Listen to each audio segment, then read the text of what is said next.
ಬೇಗ ಬೇಗ ರೆಡಿ ಆಗಿಬಿಟ್ಟು ರೈಲ್ವೆ ಸ್ಟೇಷನ್ ಕಡೆ ಹೊರಟ್ವಿ. ಎಲ್ಲಿಗೆ ಹೋಗ್ತಿದ್ದೀವಿ ಅಂತಂದರೆ ನಾವು ಹೋಗ್ತಿರೋದು ಬೆಂಗಳೂರಿಗೆ. ನಮ್ಮ ಟ್ರೈನ್ ಇದ್ದಿದ್ದು 11:50ಗೆ, ಆದರೆ ಅದು ಬಂದಿದ್ದು 1:30ಗೆ. ವೇಟ್ ಮಾಡಿ ಮಾಡಿ ಸಾಕಾಗೋಯ್ತು. ಫೈನಲಿ ಟ್ರೈನ್ ಬಂತು ಅಂತ ಸ್ವಲ್ಪ ಖುಷಿಯಾಗಿ ಟ್ರೈನ್ ಒಳಗಡೆ ಹೋಗಿ ಕುತ್ಕೊಂಡು ರಿಲ್ಯಾಕ್ಸ್ ಮಾಡಿದ್ವಿ. ಬೆಳಗ್ಗೆ ರೀಚ್ ಆಗೋಷ್ಟರಲ್ಲಿ 9:30 ಆಯಿತು. ನಾವು ಬೆಂಗಳೂರಿಗೆ ಬಂದಿದ್ದ ದಿನನೇ ನಮ್ಮ ಅಣ್ಣನ ಮಗನ ಬರ್ಡೇ ಇತ್ತು. ಹಾಗಾಗ್ಬಿಟ್ಟು ಬೇಗ ತಿಂಡಿ ಎಲ್ಲ ತಿನ್ಕೊಂಡು ನಾವೇ ಡೆಕೋರೇಷನ್ ಮಾಡೋಣ ಅಂದ್ಕೊಂಡ್ಬಿಟ್ಟು ಮಾಡ್ತಾ ಇದ್ದೀವಿ. ಬೇಗ ಡೆಕೋರೇಷನ್ ಎಲ್ಲ ಮುಗಿಸ್ಕೊಂಡ್ಬಿಟ್ಟು ನಾವು ರೆಡಿ ಆಗಕ್ಕೆ ಹೋದ್ವಿ. ಅವನಿಗೆ ಕಾರ್ ಅಂದರೆ ತುಂಬ ಇಷ್ಟ, ಅದಕ್ಕೆ ಡೆಕೋರೇಷನಲ್ಲೂ ಕಾರ್ ಇನ್ಕ್ಲೂಡ್ ಮಾಡಿದ್ದೀವಿ. ಈವನ್ ಕೇಕಲ್ಲಿನೂ ಕಾರ್ ಇನ್ಕ್ಲೂಡ್ ಮಾಡಿದ್ದಾರೆ.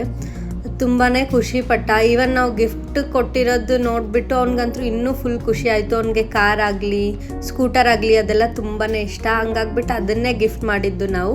Meet you in next vlog.